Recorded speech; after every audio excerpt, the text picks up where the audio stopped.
ішкі тұрақтылыққа ықпал жасау әрбір мұсылманға уәжіп болады деген. Мешітке кіріп келген кезде сол жігіттерге айтатынымыз сол: ей бауырым, сен кішкене әдеппен кір, талтаңдап жүрме, дауысыңды түсір, амин деп айқайлама.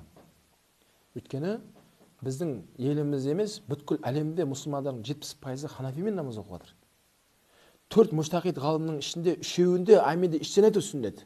Ол ханафилер, ол хамбалилер, ол маликилер.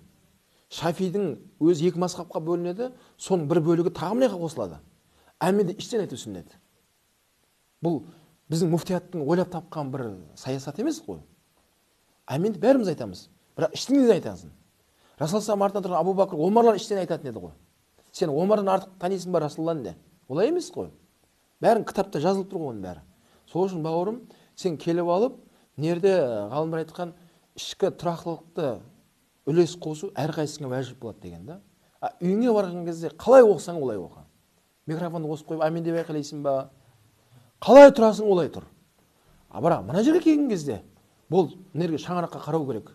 Мына жердің тәртібі бар, нердің басшылары бар. Бұлар не айтып жатыр бізге? Бұл осыған бойынсынамыз. Және уәжіп болады саған солай тұру.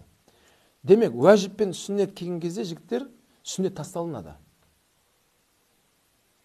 Басшылыққа бойынсыну уәжіп, аминді айту сүннет. Енді сен амин деп айқайлайын деп тұрсың, сүннет орындайын деп тұрсың ғой, типа өзің көзқарасың бойынша. Ал имамдар не деп жатыр саған? Бауырым, амин деп айқайлама деп жатыр. Болды. Бұл уәжіп болады саған. Сүннет бұл амин деп айтуың сенің. Енді мынау тасталынады. Амин айт, ішіңнен айт. Бірақ сен уәжіп істеген кезде сауап аласың.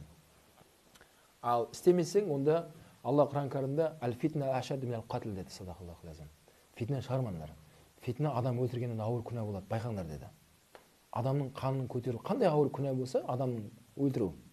Өйткені Алла Құранда айтады ғой, бір адамды нақақтан нақақ өлтірсе, бүткіл адамзатты өлтірді деген күнәлар байқаңдар дейді. Бір адамның тірі қалуына ықпал жасасын, бүткіл адамзаттың тірі қалуына ықпал жасағандай сауап аласың дейді аятта. Сол үшін адам өлтіру жай нәрсе емес. Ал фитнен шығару, Алла айтады, ашадда деген сөз Құран кәрімде, араб тілінде шадид деген нәрсе бар. Шадид деген аса ауыр қылмыс деп айтылады. Шадид деген. Ашадда деген бұл енді исім тафдил деп айтады араб тілінде, күшейтпелі шырай қазақ тіліндегі. Бұл өте ауырдың ауырын күнәсі деген сөз. Алла Тағала Құранда шадидпен айтқан жоқ, ашаддамен айтты. Әл-фитнату ашадда минал қатл деді.